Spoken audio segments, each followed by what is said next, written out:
Hey guys, Rexasaur here doing another unit tutorial for Total War Rome 2. Now today, we are going to go through the Macedonian faction. Macedonian is a very weird faction, mostly because it's well known in the game, especially in the latter Rome Total War, that it had a lot of infantry. But when you look down, it's got tons and tons of missile infantry in this game. As well as for some reason the melee cavalry is underneath the artillery.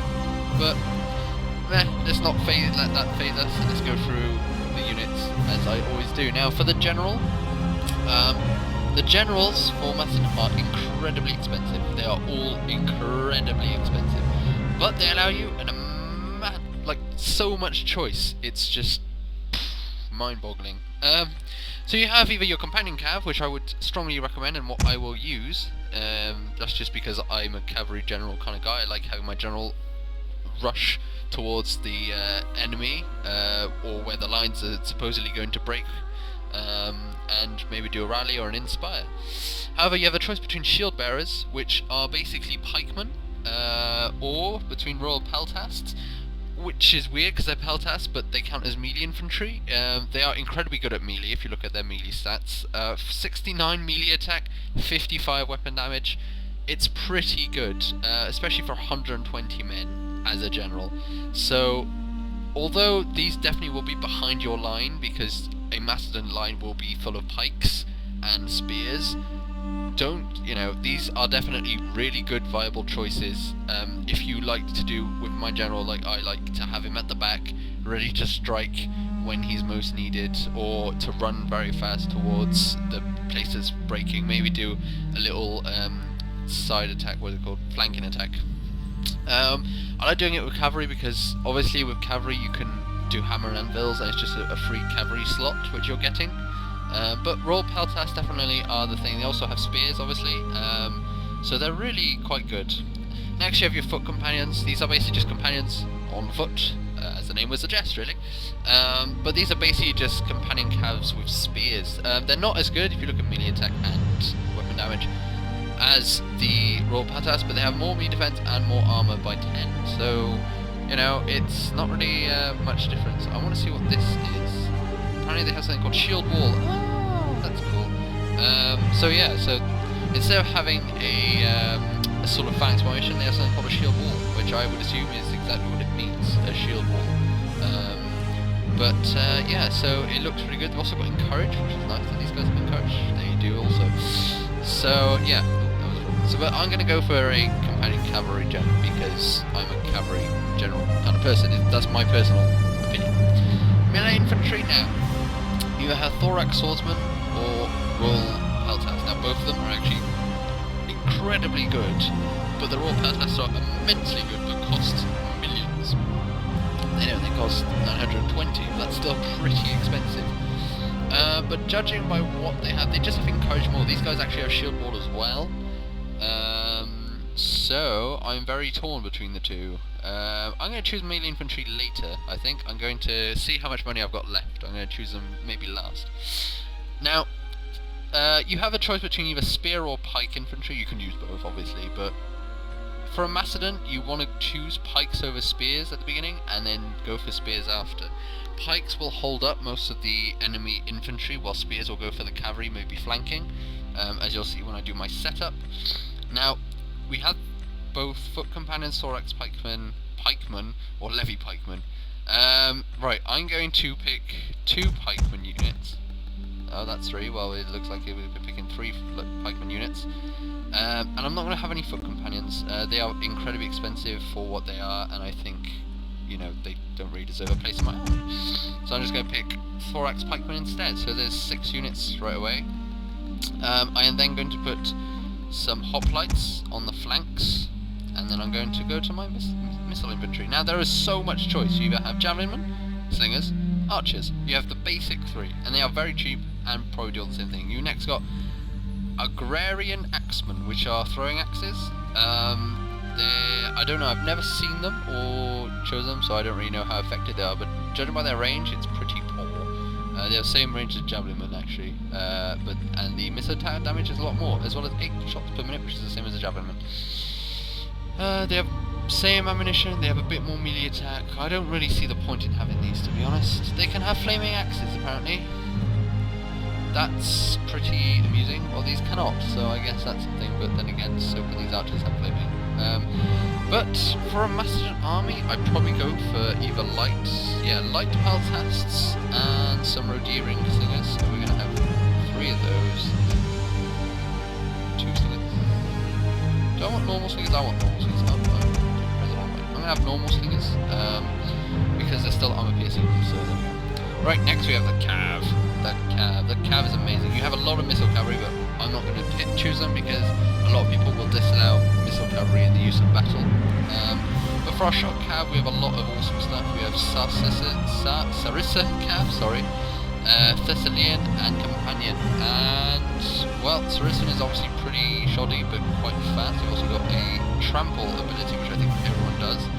It gives a huge charge bonus, but I think all the shock Cav have it. I think every single shock Cav has it.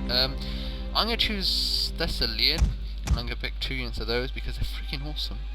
And then for my melee Cav, which I am definitely going to have, look at the difference, right? Melee attack 21, melee attack 59, 40, 55. Even the health is increased. I'm definitely having 2 units of companion Cav as my, well, Aspis companion Cav, which have swords. I assume the sword is called the Aspis. Next on my melee, I've got that much left. I really want some Royal Peltasts, so I'm going to have some. I've then got 40. I'm 1 unit down, which will put me at a slight disadvantage in numbers, but because I have such elite troops, I don't think that will matter. I'm also going to try and upgrade these. No, I will not. Maybe... the thing is, when you've got a lot of expensive people, you can't upgrade them, really. It's a bit annoying. I'm going to try and find somewhere, maybe... It's probably going to have to be one of my Peltasts or my Slingers. Nope, I will not be able to upgrade anyone. It looks like we have no upgrades. That's fine. I know a lot of people probably get better. I do only have 1 melee, but I'll manage to set up, I'm pretty sure. So, yeah, so what I'm going to do is I'm going to set up on the battlefield and do a little roundup at the end. So, see you in a bit.